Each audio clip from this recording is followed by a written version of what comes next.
फहीम खानचे आता नवे व्हिडिओ समोर आलेत। 17 तारखेला नागपुरात दंगल भडकण्याआधी फहीम खान पोलिसांसोबत वाद घालत होता। छत्रपती शिवाजी चौकात फहीम खान सोबत त्याचे इतर साथीदार ठिय्या आंदोलनाला बसले होते।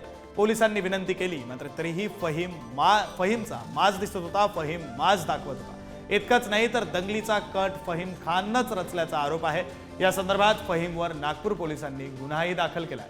तर प्रत्यक्ष दंगल झाली तेव्हा फहीमनं महिला पोलिसांवर हात टाकल्याचाही आरोप आहे।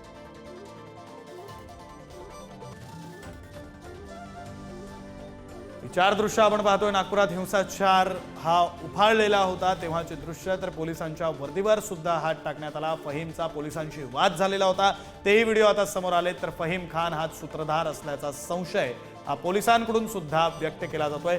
फहीम खानला पोलीस ज्यावेळी समजवत होते, अर्थात हा सगळा प्रकार दंगल उसळण्याच्या आधीचा आहे, त्यावेळी फहीम खाननं ऐकून घेतलं नाही। पोलिसांसमोरही माज दाखवला आणि त्यानंतर आता फहीम खान पोलिसांच्या अटकेत आहे आणि तोच मूळ सूत्रधार असल्याचा आरोप होतोय। चर्चा सुरू आहे। पोलिसांना सुद्धा तसाच संशय आहे। ज्यावेळी फहीम खान हा पोलिसांशी वाद घालत होता, पोलिसांना माज दाखवत होता, त्यावेळचे हे दृश्य।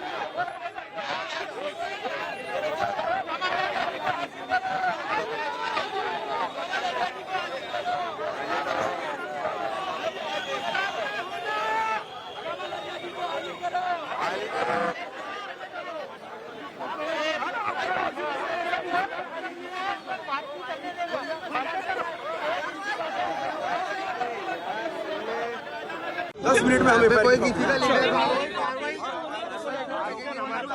और आपका डेपुटेशन भी लिया है। हमारे को आप पे भरोसा है। कार्रवाई होना है। हमारे को कार्रवाई चाहिए सर। हमारे को आप पे भरोसा है।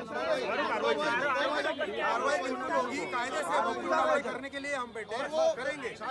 वो जो पुलिस अधिकारी वहाँ मौजूद थे, जिनके सामने वो सब कार्यक्रम हुआ, साबित है। सामने अंदर जिंदे तुमको भी कार्रवाई अरे होगी। हमने क्यों नहीं रोकने को हम कर सकते हैं जितनी कोशिश की है। हमारे